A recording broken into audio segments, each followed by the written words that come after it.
우리 하나님께서는 불완전하고 흠이 많은 사람들을 들어쓰셔서 하나님의 완전하신 뜻을 이루어 가시는 분이 우리의 하나님이십니다. 예수님의 수제자였던 베드로, 우리가 잘 알고 있듯이 갈릴리 호숫가에서 고기를 잡다가 예수님을 만난 후에 예수님의 제자가 됩니다. 복음서에 나타난 그의 성격을 보면 다혈질이고 급한 성격의 소유자였기에 실수가 많았음을 발견합니다. 깊게 생각하기보다는 즉흥적인 사람이라 할 것입니다. 그리고 예수님께서 십자가에 달려 죽으신다고 말씀하실 때에 베드로는 모든 사람이 다 주님을 버릴지라도 나는 주님을 버리지 않겠다고 말했지만 얼마 뒤에 예수님이 붙잡히자 예수님을 모른다고 부인하실 뿐만 아니라 나중에 예수님을 저주했던 사람이 베드로입니다. 이러하였던 베드로, 예수님께서 말씀하신 대로 십자가에 달려 돌아가시자 그는 고향으로 낙향하여 본래의 직업인 어부로서의 마지막 자신의 인생을 마치고 그리고 옛날에 예수님과 함께 다녔던 일들을 다 잊어버리고 할 때에 부활하신 주님이 그를 찾아오십니다. 밤새도록 그물을 내렸지만 한 마리의 고기도 잡지 못한 그때에 부활하신 예수님께서 베드로와 제자들에게 나타나셔서 너희에게 고기가 있느냐라고 물으시자 없나이다 라고 대답합니다. 그러자 예수님께서 그물을 오른편에 던지라고 말씀하시며 예수님의 말씀대로 그물을 오른편에 던지자 물고기가 많이 잡혀 그물을 들 수 없을 정도로 잡혔습니다.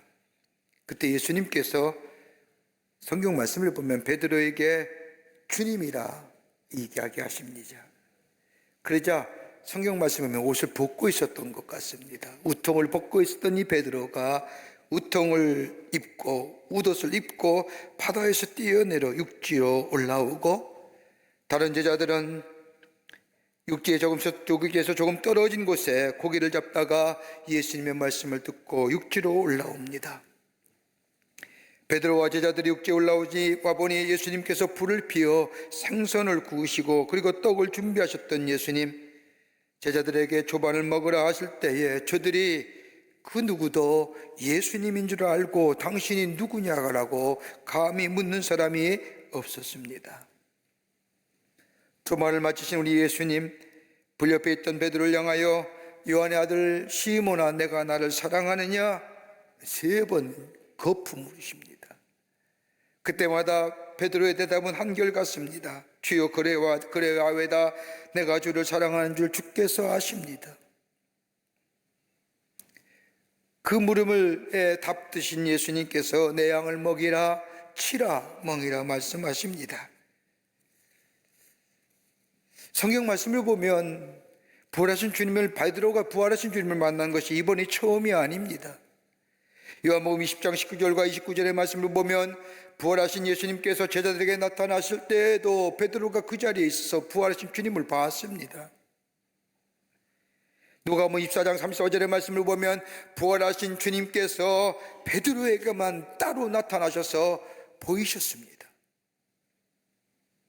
사도행전 1장 3절의 이하의 말씀을 보면 부활하신 예수님께서 많은 사람들에게 나타나 보실 때 베드로도 그 자리에 있었습니다. 이러하듯 부활하신 예수님을 만난 베드로, 그런데 오늘 이 요한복음 21장의 말씀은 예수님과 부활하신 베드로와의 깊은 대화, 우리에게 감동과 은혜를 가져다 줍니다.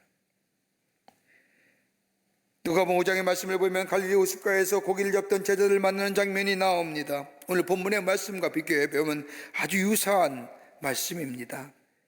그런데 누가복음 5장의 말씀과 요한복음 21장의 말씀을 보면 공통점이 있습니다. 밤새도록 고기를 잡지 못했다는 것이요, 예수님께서 그들에게 그물을 한 번 더 내리라고 명하시자 그 말씀에 순종했더니 기적처럼 만선을 이루었다는 공통점이 있습니다. 그건 다른 점이 있지요. 누가복음 5장에서는 베드로가 이 놀라운 사건을 접한 후에 예수님 앞에 주여 나를 떠나소서 내가 죄인으로소이다라고 고백하지만, 오늘 요한복음 21장의 말씀을 보면 누가복음과 전혀 다른 모습으로 예수님께 반응합니다. 나다라고 하는 그 주님의 음성에 최대한 빨리 예수님 곁으로 다가가려고 물속에 뛰어내려 힘껏 물살을 가리면서 예수님께 나아갔다는 겁니다. 여러분, 신앙생활에는 중간지대가 없어요. 주님의 부르심에, 주님의 말씀에 들으면 그게 절대로 중간지대가 중립이라는 게 불가능합니다. 하나는 분노와 두려움 때문에 예수님을 떠나가든지,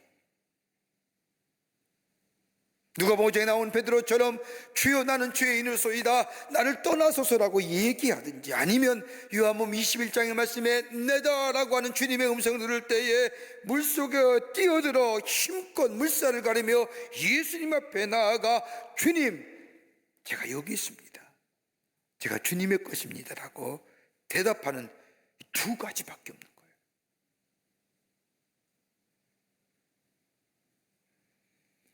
오늘 부활하신 주님을 만난 베드로, 십자가에 놀라운 은혜를 믿고 체험했을 뿐만 아니라 부활하신 주님을 만난 베드로, 이제는 그에게 더 이상 두려움이 없는 거예요.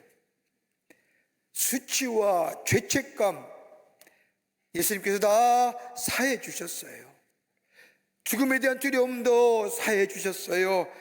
하나님 나라의 백성으로서의 하나님 나라를 이 땅에 경험하는 자 되었어요. 그런데 주님과 베드로 관계 속에 아직 해결할 문제가 하나 있는 거예요.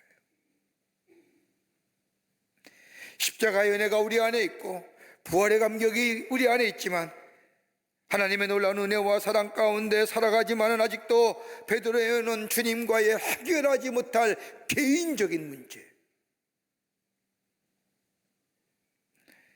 여러분, 우리의 삶 속에 십자가의 은혜로 우리의 죄가 사해져서 하나님 앞에 의롭다 인치심을 받을 뿐만 아니라 하나님의 자녀로 살아감으로, 그뿐 아니라 부활의 신앙을 통하여 우리 안에 죽음의 두려움을 넘어서고 죄책감을 넘어서고, 그리고 우리 안에 있는 수치심을 넘어섰지만은, 그러나 주님과 나와 해결해야 할 내 삶의 문제 없을까요?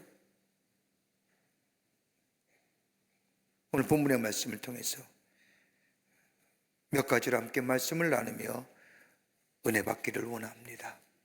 첫째는 거짓된 자아를 보게 하시는 예수님이십니다. 오늘 본문 요한복음 21장 15절부터 17절의 말씀을 보면, 부활하신 주님 예수님께서 조반을 마치신 후에 베드로에게 세 번을 반복하여 내가 나를 사랑하느냐라고 물으십니다. 내가 나를 사랑하느냐, 내가 나를 사랑하느냐, 내가 나를 사랑하느냐, 이 반복적인 물음에 베드로의 대답은 한결같이 주님을 사랑하는 줄 주님께서 아시나이다라고 대답합니다. 여러분, 이전에 베드로의 모습을 보세요. 내가 인류의 죄악을 담당하기 위해서, 인류의 죄사함을 위해서 저 예루살렘에 올라간다고 이야기했을 때에 베드로가 뭐라고 얘기합니까? 모든 사람이 다 예수님을 버릴지라도 나만은 결코 주님을 버리지 않겠습니다. 감옥이나 죽음까지라도 불사하겠다고 혼장남았던 베드로입니다. 그랬던 베드로, 예수님이 잡히시자 다른 제자들과 함께 달아나는 베드로, 세 번이나 예수님의 제자라고 공적인 질문을 받았음에도 불구하고 내가 예수님의 제자요, 저를 따르던 사람이요, 내가 예수가 우리의 구원의 짐을 믿습니다 라고 자신의 신분과 자신의 것을 바뀔 수 있는 기회가 세 번이나 있음에도 불구하고 나무로 그리고 예수님을 저주했던 베드로. 왜요? 자신의 목숨을 부지하기 위해서, 내가 예수님을 따르는 자가 아님을 증명하기 위해서는 입증하는 가장 좋은 방법은 예수에 대하여 저주하면 됐기에. 그런데 닭이 세 번 울자 그제서야 섬뜩한 자신의 모습을 발견하게 됩니다. 내가 왜 이랬을까? 자신은 자신의 목숨을 지키기 위해서 예수를 모른다고 부인했는데, 우리 주님은 나를 위해 십자가에 달려 돌아가시는,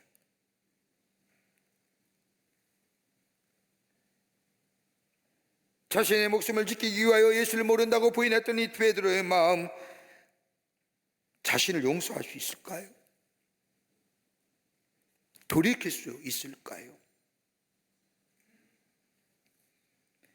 심한 자책감과 수치감에 사로잡혀 낙경하여 갈릴리 호숫가에서 고기를 잡던 이 베드로에게 부활의 주님이, 그 부인했던 예수님이 베드로를 찾아온 거예요. 많은 사람이 모여있는 곳에 베드로를 찾아온 게 아니라 베드로 개인에게 찾아오셔서 나이다 라고 부르신 거예요. 그리고 요한복음 21장 9절의 말씀을 보면 그렇게 부르신 예수님께서 베드로를 어디로 인도해요? 불가로 인도해서요. 왜 불가로 저를 인도해 줬을까요? 추운 바람 때문에, 호숫가의 날씨의 쌀쌀함 때문에 베드로를 물가로 예수님이 인도하셨을까요? 아닐 겁니다. 여러분, 누가복음 22장 54절의 말씀을 보면 베드로가 예수님을 부인하고 저주한 상소가 저 가야발의 뜰이라고 얘기하지만 좀 더 자세히 말씀을 살펴보면 예수를 부인하고 저주한 장소는 다름 아닌 불가였습니다. 불 주변에서 불을 쬐기 위하여, 아니 예수님의 재판이 어떻게 진행되는가, 가야반의 법정 안에는 들어가지 못하고 사람들이 모여있는 곳에 촛불을 쬐면서 예수님에 관한 재판의 이야기를 듣기를 원했던 이 베드로에게 한 피자가 너도 저 다른 사람이 아니냐라고 질문했을 때에 아니다, 아니다, 저가 죽어야 된다 저주했던 이 베드로, 부활하신 주님은 그 베드로를 그 불가로 인도하신 거예요. 그리고 내가 나를 사랑하느냐 묻으신 거예요. 복음서에 나타난 우리 예수님의 성품을 보면 예수님은 다른 사람의 잘못이나 허물에 대하여 굴욕감과 책망과 저주, 때로는 실수와 실패에 대하여 물으신 적이 한 번도 없으십니다. 오늘 베드로를 향한 예수님의 이 물으심은 예수님을 부인한 것에 대하여 베드로의 행동을 책망하시기 위함이 아닙니다.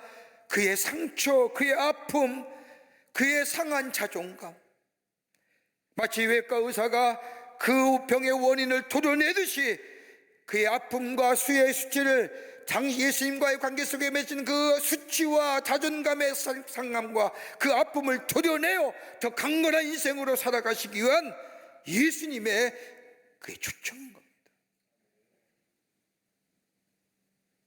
여러분, 인간의 비극이 어떤 걸까요?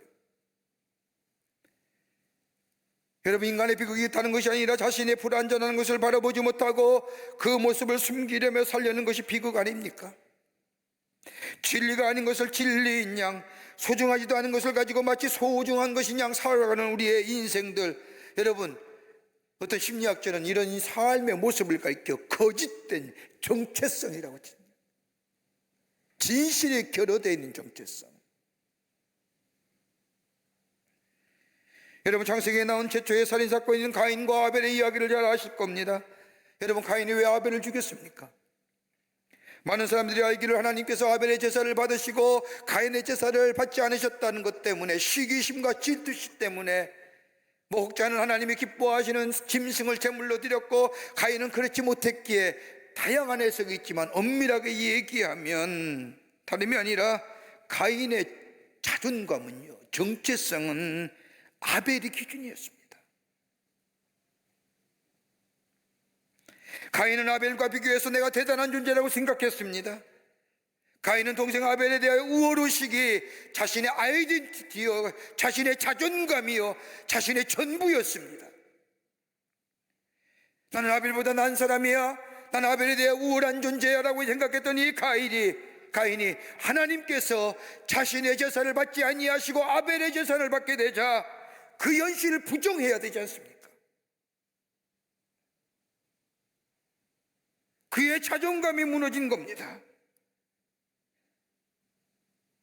내가 아벨보다 나은 자인데 왜 하나님은 나의 제사를 받지 아니하시고 저 나보다 못한 아벨의 제사를 받을까? 자존감이 상한 것이요, 거짓된 정체감이 그의 마음속에 사악한 생각을 가져다 주는 거예요.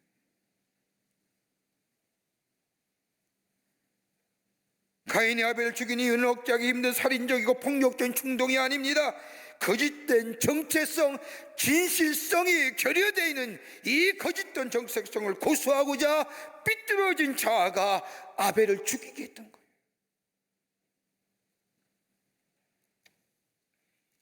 여러분, 인간 누구냐면 다 자기의 자존감, 즉 아이덴티티를 통하여 얻는 자존감을 가지고 살아갑니다. 이 자존감은 자신이 배운 지식이나 경험이나 지혜를 가지고, 그리고 사회의 활동을 통한 사회의 지위와 포지션을 통하여 내가 이런 사람이다 라고 하는 자존감을 가질 뿐만 아니라 그게 나의 아이덴티티가 되는데, 여러분, 그 아이덴티티가 바른 아이덴티티인가요?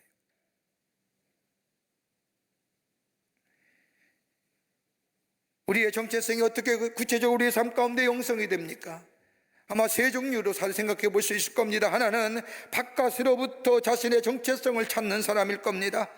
공동체 안에서의 자신의 의무와 책임, 그리고 역할을 통하여 나의 아이덴티티는 이런 것이다.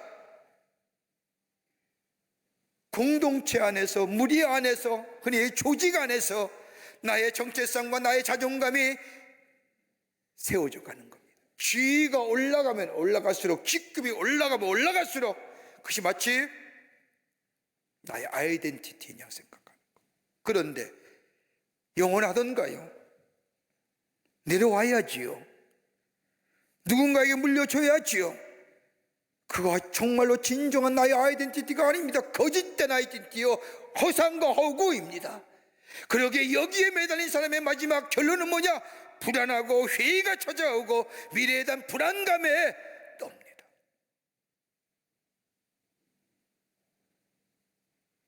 또 어떤 사람은 안에서 자신의 아이덴티티, 자존감과 더불어 정체성을 찾고자 하는 사람입니다. 이런 사람은 변화에 민감합니다. 유행에 민감해집니다. 심지어 자신의 행복이나 자신의 아이덴티티는 그때그때마다 변합니다. 다른 사람과 다르고, 다른 사람보다 변화에 앞서야 되고, 다른 사람보다 좀 차별이고 구별되게 있어야만이 나는 나의 대됨이 거기에 있다고 생각하는 사람, 여러분, 젊었을 때나 가능하지.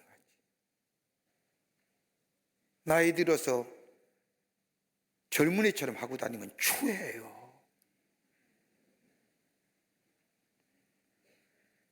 나이 먹은 사람이 이상한 항공모함 같은 슈즈 신고 찢어진 바지 입고 다니면 추한 거예요.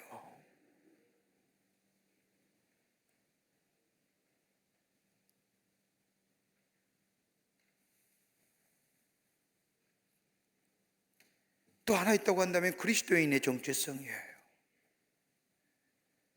하나님이 나를 부르시어 사명과 소명을 주셨다고 생각합니다. 개인이 단체보다, 이런 사람은 개인이 단체보다 앞서지 아니하고 단체가 개인보다 앞에 두지 않습니다. 중요한 것은 다른 사람이 나에게 대하여 어떻게 말할까, 내가 내 자신에 대하여 어떻게 생각하는가 중요한 것이 아니라 하나님이 나를 어떻게 보실까, 초점이 하나님께로, 우리의 행위나 우리의 개인이나 공동체의 갈망함이나 바람이 아니라 하나님이시라는 겁니다. 베드로 보십시오. 베드로의 자존감이 어디서 나왔어요? 주님이 날 사랑한다는 게 아니에요. 내가 주님 사랑한다는 거예요. 예수 그리스도의 사랑이 나를 감싸고 예수의 사랑이 나를 사랑한다는 것이 아니라 내가 하나님 사랑하고 내가 예수를 사랑하고, 이기적인 것에 먼저 나온 거예요. 더 나아가 다른 사람과 비교하여 자신이 다른 사람보다 나았다는 비교 의식 속에 자신의 정체성, 진실되지 않는 거짓된 정체성, 여러분, 거짓된 정체성이 가져다주는 비극이 뭡니까? 나약함이에요. 베드로 보세요. 내가 다른 제자보다 나았다고 하는 것, 이 충성심, 내가 얼마나 주님 사랑하는데 라고 얘기했던 자기 이기적인, 주님의 사랑이 나를 덮는 것이 아니라 내가 주님 사랑한다듯이 마치 내 사랑을 주님께 드린다는 거예요. 그러기에 뭐예요? 다른 사람이 다 떠나갈지라도 나만은 안 떠나갑니다. 내가 왜요? 내가 주님 얼마나 사랑하는데.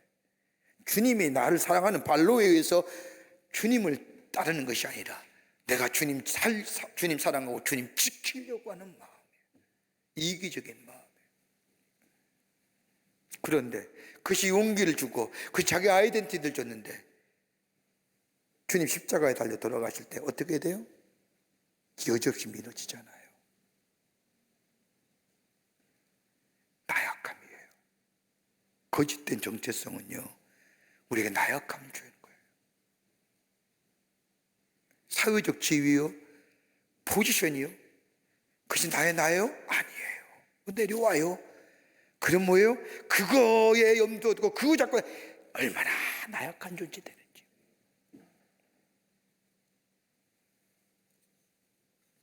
두 번째는 뭐예요? 적대 감정이 생겨요. 거짓된 정체성이 나타난 병리적 현상은 적대감입니다. 다른 제자들보다 예수님을 따르는 데 있어서 월등하다고 생각했던 이 베드로, 거기에 자신의 자존감이, 자기 아이덴티티를 가졌던 베드로, 그러기에 예수님께서 겟세마네 동산에서 기도하신 후에 예수님을 잡으러 온 저 제사장들의 종들이 예수님을 잡으러 오자 뭐예요? 칼을 빼서 종의 귀를 잘라버리잖아요. 예수님은 예수님을 잡으러 온 저들조차들 위해서도 내가 저 예루살렘 올라가 죽어야 된다고 하는데, 이 베드로는 뭐예요? 저건 죽일 놈이야? 라고 종의 귀를 잘라버렸던 베드로. 주님은 저들의 죄를 사하여 주시옵소서라고 기도하는데, 아니야, 저들은 죽어야 할 존재야. 적대감이 드러내는 거예요.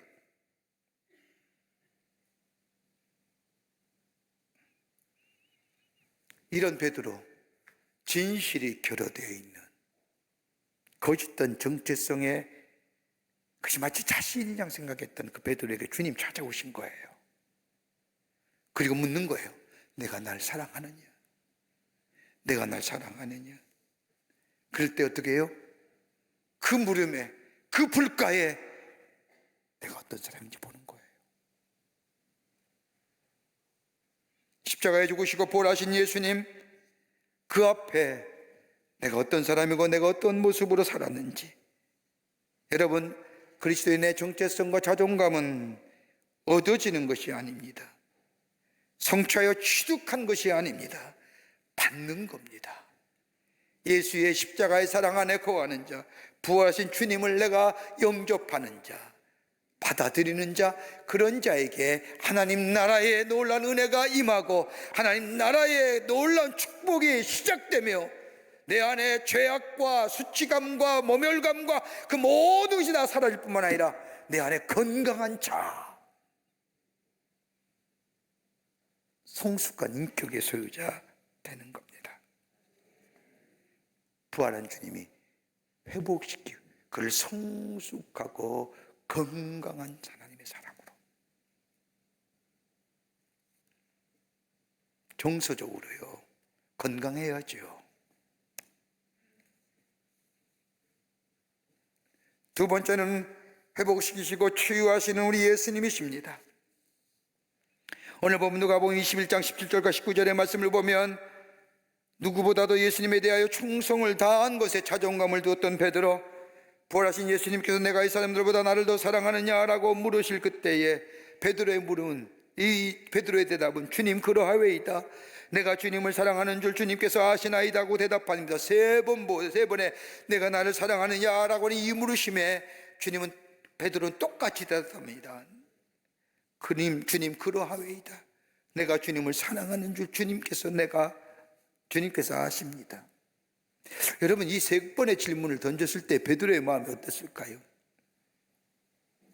한 번은 자괴감에, 실망감에, 자신에 대한 배신감에, 예수님의 얼굴을 보지 못하는 그 정도의 미안함에, 죄송스러움에 고개 숙였을 거예요. 두 번째, 내가 나를 사랑하냐, 이 질문도 역시 그래, 내가 잘못했지, 저 말 들어도 내가 고개 숙였을 거예요. 세 번째, 내가 나를 사랑하느냐라고 하는 물음에 여러분 어떻게 하시겠어요?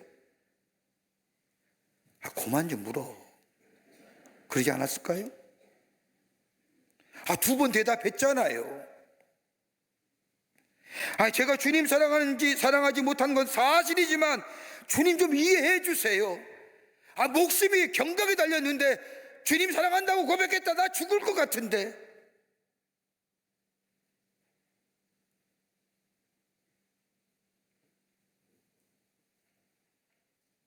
저를 비겁해요. 예수님 부인했어요. 그러나 주님, 제가 예전에 주님 섬겼던 거 좀 기억해 주세요, 이렇게 얘기하진 않았을 거예요.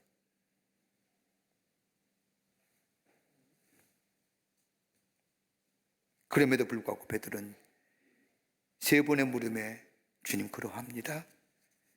내가 주님 사랑하는 줄 주님이 아십니다. 다른 말로 말하면요, 제가 주님 3번이나 부인한 거 잘 압니다. 그래도 주님과 사랑하는 관계로 남고 싶습니다. 변명의 여지가 없습니다. 분명히 저는 실패한 사람들입니다. 이걸 가르쳐서 바울은 고린도후서 7장 10절의 말씀을 보면 이것을 뭐라고 해요? 하나님의 뜻대로 하는 근심이라는 거예요. 하나님의 뜻대로 하는 근심. 근심인 근심인데 하나님의 뜻, 이걸 가르쳐서 그 뒤에 말씀을 보면 고린도후서 7장 10절의 말씀을 보면 하나님의 뜻대로 하는 근심은 후회할 것이 없는 구원에 이르게 하는 회개를 이루는 것이요 세상의 근심은 사망을 이루는 것이니라. 하나님의 뜻대로 하는 근심, 이걸 회개고, 이것은 곧 뭐라고 얘기합니까? 구원에 이르게 하고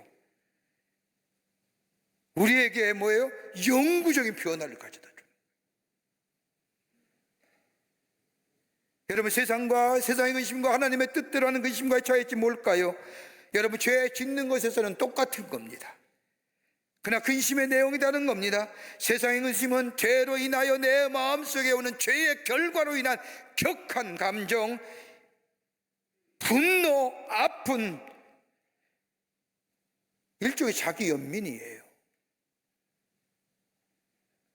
슬프고 속상한 이유는 다름 아닌 죄로 인하여 괴로운 결과에 대하여 다른 사람들 앞에 수치를 당하고 창피를 당하고 모멸감을 당한, 특히 자아 손상으로 인한 슬픔으로 인한 근심이라는 거, 이 세상의 근심이에요. 그런데 여러분 보세요, 죄 자체는 미워하지 않아요.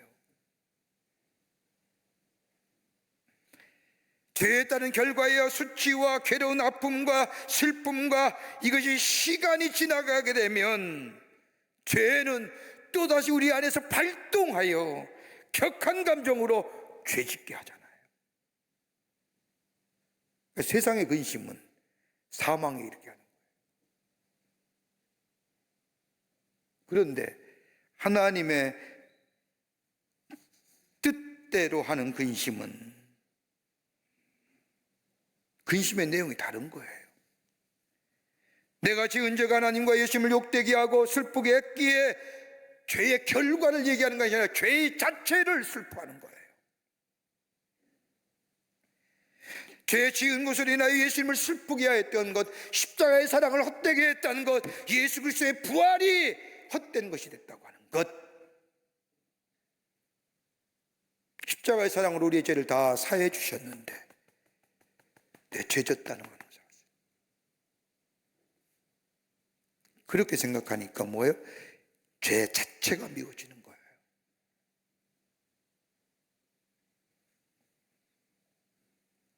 거기에서 옛사람이 벗어버려지는 겁니다. 예수님의 사랑이 너무나 크기에 그 사랑 안에 나 자신을 발견하면서 죄를 미워할 뿐만 아니라 우리를 지배했던 죄의 힘이 내 안에서 잃어버려지는 거예요. 뭐야? 십자가의 사랑이, 예수 그리스도의 부활의 본능이 내 삶의 지배하고 죄의 힘에 보다 더 크기에. 그게 에베소서 4장 22절과 24절의 말씀을 보면 너희는 유혹의 욕심을 따라서 고져가는 구습을 따른 옛사람을 벗어버리고 오직 너희의 심령이 새롭게 되어 하나님을 따라 의와 진리의 거룩함으로 지으심을 받은 새 사람을 입으라. 여러분, 새 사람이 입는다는 것은 죄의 힘이 내 안에 사라져감을 얘기하는 거예요. 유혹에 따라서 고져가는 것들이 내 안에서 점점점 사라져가는 것을 얘기하는 거예요. 어떻게 해요? 하나님의 뜻대로 하는 근심, 거기에 회개가 일어나고 거기는 우리에게 영구적인 삶의 변화가 있어지게 된다는 거예요. 그걸 주님이 베드로에게 얘기하시는 거예요. 내가 나를 사랑하느냐? 그 말에 하나님의 뜻대로 근심이 있는 거예요. 주님 사랑하는 거 주께서 아시지 않습니까? 고백하는 거예요. 이거를 베드로에게 확정시키시기 위해서 부활하신 주님이 그를 찾아가신 겁니다. 끝으로 새로운 사명을 주님이 주십니다. 새로운 사명을 주시는 예수님이십니다. 내가 나를 사랑하느냐? 예, 주님 그러하오이다. 제가 주님 사랑하는 주께서 아십니다. 이렇게 고백하고 주고받았던 이 예수님께서 베드로에게 말씀하십니다. 첫 번째 고백을 들으시고 내 양을 먹이라, 두 번째 고백을 들으시고 내 양을 치라, 세 번째 고백을 들으시고 처음에 하신 말씀과 내 양을 먹이라, 내 양을 먹인다는 얘기는 헬라어로 보스코, 이 말의 뜻은 먹을 것을 준다는 뜻입니다. 그러나 더 나아가 내 양을 치라고 하는 말씀은 헬라어로 포이마이노라고 얘기하는 이 말은 돌보라, 잠자리를 주라는 뜻입니다. 그러게 내 양을 먹이고 치라고 하는 것은 돌보아주고 먹을 것을 주라는 겁니다. 하나님의 사랑으로 먹이고 돌보아주라는 겁니다. 다른 사람에게 사랑을 베풀라는 말씀입니다. 내가 받은 사랑, 다른 사람에게 거저주고 베풀라는 겁니다. 진실된 마음으로. 거짓된 정체감에 내가 이거 하면 다른 사람에게 우월하게 보이고 주님 사랑하는 모습으로 비춰 이렇게 하는 게 아니라, 거저 받았으니 다른 사람에게 거저 나누어 주라는 겁니다. 예수 그리스도의 십자가의 사랑이 나를 죄사해 주고 부활의 신앙이 나를 새로운 하나님의 백성으로 만들었던 이 놀라운 은혜와 사랑을 다른 사람에게 너도 거저 받았으니 이 거저 주어라는 겁니다. 다른 말로 하면 사도행전에 넘으면 예수의 증인되라는 겁니다. 증인된 삶은 뭡니까? 내 삶 자체가 예수의 메시지 되어야 되는 거예요. 여러분, 사도행전의 말씀을 보면 예수님의 제자 가룟 유다가 죽고 난 후에 한 사람의 제자를 뽑습니다. 보선하지요. 그때 제자의 뽑는 조건이 뭐냐? 예수와 함께 다니던 자로, 예수 그리스도의 십자가와 부활을 목격한 자로, 다른 말로 하면 그 삶이 예수의 메시지가 되는 사람이 제자가 된다는 거예요. 예수 그리스도의 십자가의 사랑을 거저받았습니다. 부활의 놀라운 권능에 참여하여 지금 오늘 하나님 나라의 백성으로 하나님 나라 속에 사는 우리의 삶, 그거 거저받았습니다. 이제는 주는 삶 되라는 거예요. 나누어 주는 인생 되라는 거예요. 이미 누리고 있는 것, 이 축복을 다른 사람에게 전하여 주라는 거예요.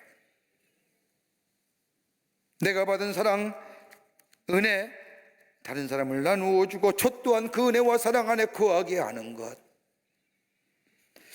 어제 우리 교회를 섬기는 분들이 헌혈했어요. 헌혈이 뭐 대단한 거라고 얘기하실지 모르지만 요즘에 헌혈하기가 정말 하늘의 별따기입니다. 약을 드시는 분이 얼마나 많은지요. 약을 먹기만 해도 피를 줄 수 없어요. 우리 교회에 많은 분들이, 수십 명이 넘는 분들이 헌혈을 하면서 참 보면서, 보통 때는 코로나 되기 전에는 피가 5일치가 항상 비축되어 있었답니다. 그런데 코로나가 난 후에 사람들이 헌혈을 안 해요. 여러분, 코로나로 인해서 우리 마음속에 두려움과 불안과 고독과 소외감과 뭐 이런 것에 코로나 블루로 인해서 사회적으로 미치는 병이적 현상이 얼마나 많아요. 여러분, 코로나 끝난다고 다 끝나는 줄 아세요? 그것이 회복되려고 얼마나 많은 시간이 걸릴지. 우리 마음속엔 불안과 염려와 믿지 못함과 고독과 소외와, 여러분, 이거 치유되는 게 쉬운 일입니까? 마치 다 무슨 백신이 맞아지고 다 하면 다 모든 것이 정상으로 돌아, 절대 아니에요. 우리 헌혈하면서 예수 그리스도의 십자가의 피 흘림이 나를 구원하시고 생명을 주셨는데, 내가 이 피, 헌혈함으로 해서 이 피가 다른 사람의 몸에 들어갈 때 그 사람에게 새로운 생명의 역사를 일으킬 수 있다고 한다면 이거 사랑 실천하는 거 아니냐 말이에요. 한국교회가 헌혈 운동합니다. 이번 기회에 우리 그리스도인들이 좀 많이 했으면 좋겠어요.